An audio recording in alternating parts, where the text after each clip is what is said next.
స్వర్గీయ ఎన్టీఆర్ 103వ జయంతి కార్యక్రమం ఘనంగా నిర్వహించారు. టీడీపీ జిల్లా అధ్యక్షులు అక్కపక్క తిరుపతి ఆధ్వర్యంలో ఎన్టీఆర్ విగ్రహానికి పూలమాలలు వేసి ఘనంగా నివాళులర్పించారు. సందర్భంగా అక్కపక్క తిరుపతి మాట్లాడుతూ దేశ రాజకీయాలలో టీడీపీ పార్టీ కీలక పాత్ర పోషిస్తుందన్నారు. టి రామారావు అంటేనే పేదలు, బడుగు బలహీన వర్గాలకు రాజ్యాధికారాన్ని తీసుకువచ్చిన మహానుభావుడని ఈ కార్యక్రమంలో సీనియర్ నాయకులు కోల కిషన్ రావు, పెరిక శ్రీనివాస్, కొప్పుల మురళి, ఉప్పురాజు, శ్రీనివాస్, కళ్యాణ్, టీడీపీ అభిమానులు, టీడీపీ నాయకులు, కార్యకర్తలు ఈరోజు పెద్దపల్లి జిల్లా కేంద్రంలో గల ఆ మహానుభావుడు ఎన్టీఆర్ గారి జయంతి సందర్భంగా జిల్లా తెలుగుదేశం పార్టీ ఆధ్వర్యంలో ఘనంగా జరుపుకోవడం జరిగింది.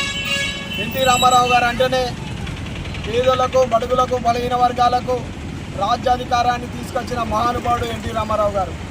ఈరోజు ప్రపంచంలో తెలుగుదేశం, తెలుగు పదం అనే ప్రత్యేకంగా ప్రపంచానికి చాటి చెప్పిన మహానుభావుడు ఎన్టీఆర్ జయంతి శుభ సందర్భంగా పెద్దపల్లి జిల్లాలోని ప్రతి ఒక్కరికి, ఎన్టీఆర్ అభిమానులకు, తెలుగుదేశం నాయకులకు, కార్యకర్తలకు అందరికీ కూడా ఎన్టీఆర్ జన్మదిన శుభాకాంక్షలు తెలియజేయడం జరుగుతుంది.